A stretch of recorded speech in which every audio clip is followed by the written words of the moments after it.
Ne soyez pas des bêtes jusqu'à ce point en refusant une discussion parce que orgueilleux, parce que yéen da ngeen jàpp ni gouvernement warul toog ak ay rebelle pour waxtaan. Ils ont fait 42 ans ci àll ñu dund fa lu ne kenn xamul luñ fa nekkee ñenn ñi màgget nañu am na jeunes yu leen rejoindre surtout effectif kii di Salif Sadio y a des jeunes yoo xam ne yu dem rajeunir zone boobu noonu te loolu yëpp seen gouvernement bi am na ci part de responsabilité bu mag parce que mënoon nañu teg ay méthodes pour que Macky bi bu mu rajeuniru mais ils l'ont jamais fait. Mënoo bëgg résoudre ab conflit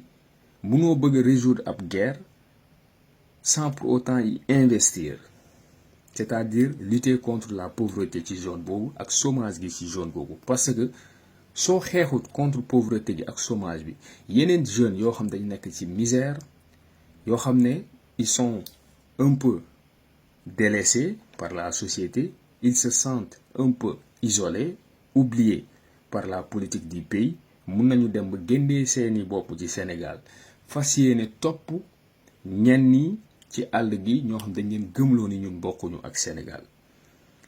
et que waruñu ànd ak Sénégal. C'est comme boo leen demee si yeneen dëkk yi jeunes yi dem souvent di rejoindre djihadistes yi parce que dañuy laver seeni cerveau. Dans tous les conflits ça se passe comme ça. Donc la meilleure manière de résoudre un conflit, une guerre, une crise,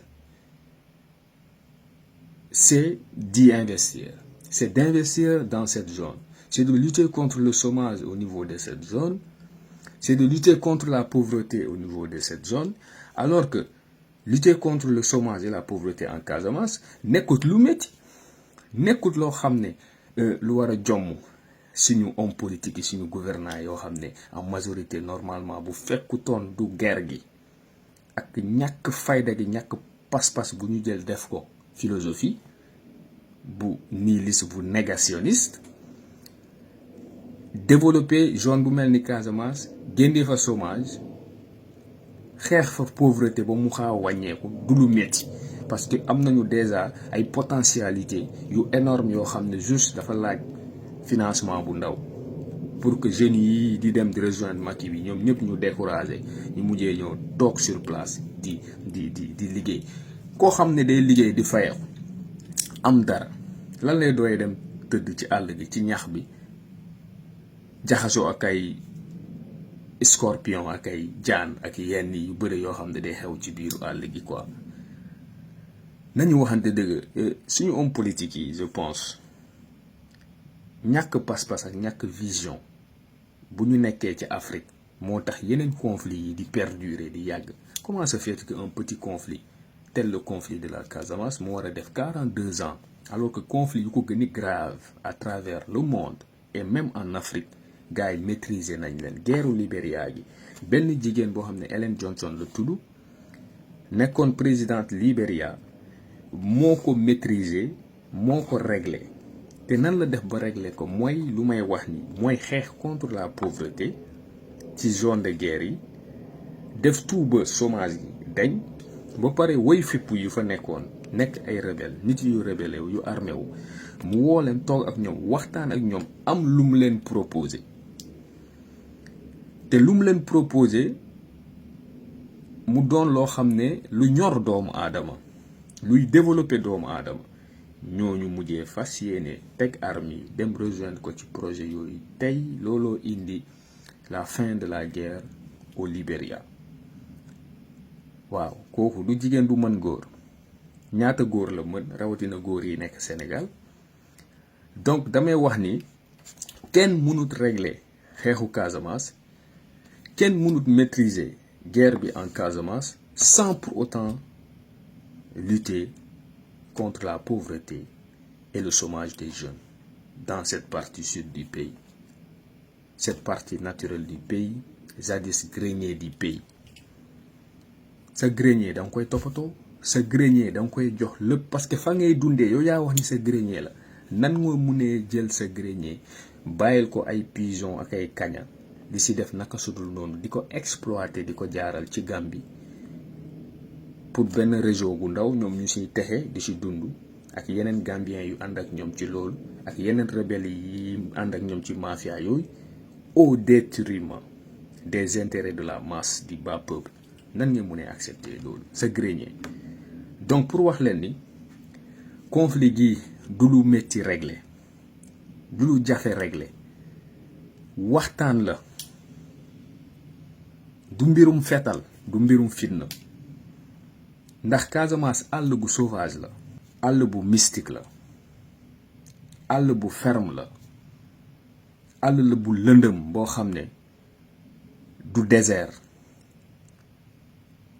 Gis nga guerre vietnamien yi nu mu métier ci loxo américain yi guerre goo xam ne moom mooy première défaite des États-Unis tey ba tey dañ koy bañ te tey ba tey da leen métti. xam ngeen lu tax américains yi ñàkk guerre gi contre les Vietnamiens? C'est parce que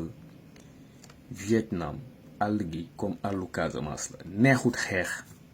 du xeex mooy régler genre guerre yooyu.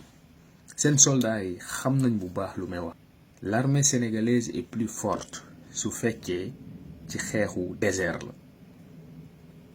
Armée de terre lañu gën a aaye mais du ci ay forêt yu waaw lëndëm aayewuñu ci loolu. Forêt yooyu noonu même armée yu gën a puissante dañuy am problème pour maîtriser leen dañuy am problème pour gagner fa ay batailles. Donc nañu bàyyi tappale bi nañu tappe xol yi te ñu nekk di wax waxu caaxaan ci réseaux sociaux yi ñenn ñi soi-disant influenceurs activistes je sais pas petit panafricain xam leen ni xeexu Casamance ñu ko xam mel ni man ñun ñoo leen mën a jox ay solution. yéen ñu bëri ci yéen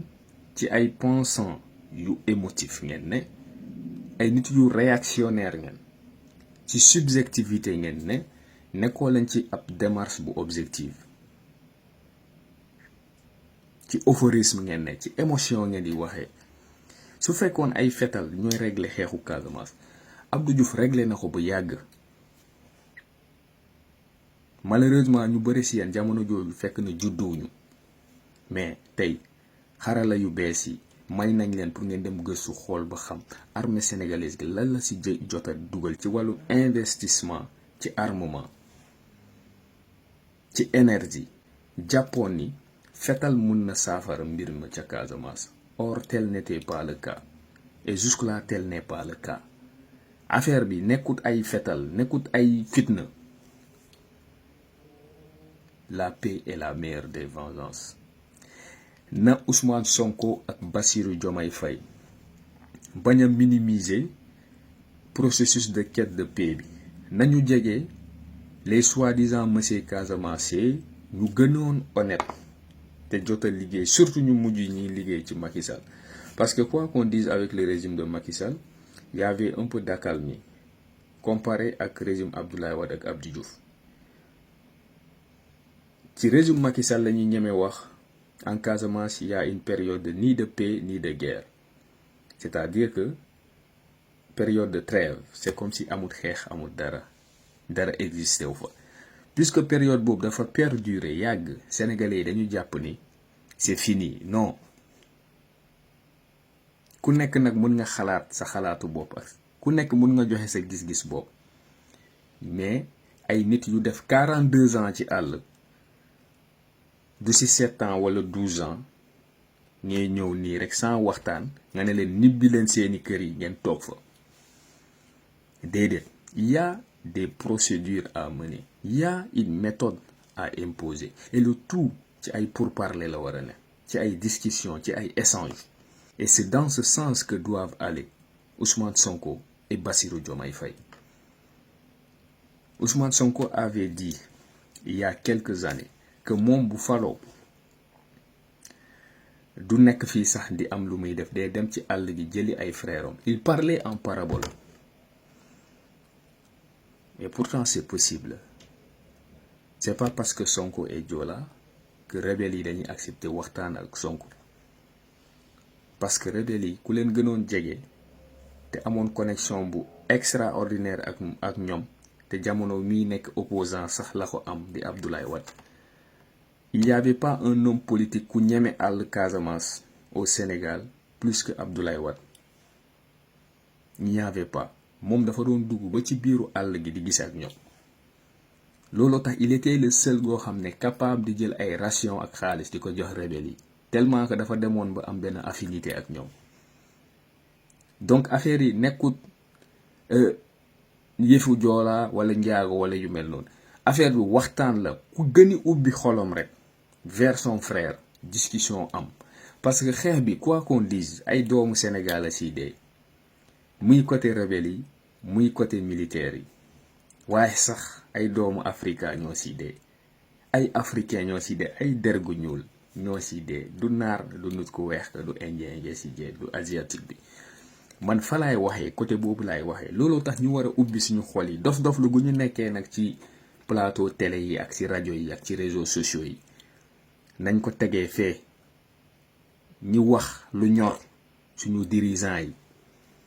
bañ leen pousse ci loo xam ne lu ñuy woowee nonsense loo xam ne amul njëriñ ñi yeddi leen ci loo xam ne mooy tax ñu mën a am ndam gëm naa ni Sonko Bassirou Diomaye Faye mën nañu maîtriser guerru Casamance bi man gëm naa ko et que période bii de ni de paix ni de guerre gi dinañ ci jaaree camper lu ñuy wax une paix définitive et glorieuse une victoire étincelante pour tout le Sénégal la Casamance en particulier et l'Afrique en général lu war a mën a nekk la mais ay pourparlers dafa war a am dafa am ñun fi nommé monsieur Casamance waxoon naa ko dama koy waxaat ay nit lañ yoo xam ne dañuy profiter ci lu ngeen dënk noonu enrichiru ci am ci xaalis te musuñu defar bilan teg musuñu wax ñi ñi processus de résolution gi fu mu toll lan lañu jot a def musuñu présenter sa ay dossiers yu conséquent